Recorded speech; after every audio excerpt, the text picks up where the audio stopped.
Okay, there is next question from Sir. As a final year graduate looking for a cybersecurity job, should I focus first on CCNA networking or directly on VAPT skills like web application?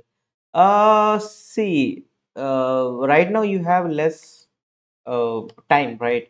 But like CCNA, see, it's a good certificate, right? But if you can't afford, if you have some financial issue, then learn networking from internet. There is a book which is called Computer Networking by Tenenbaum.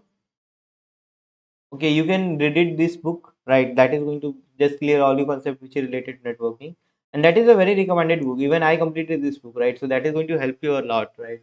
And after CCNA, you can get into like you after learning networking, you can get into like any of the VAPT, VTest President Web Application, Android Pentesting. So you can get any of these, but first you need to understand the networking concept, right?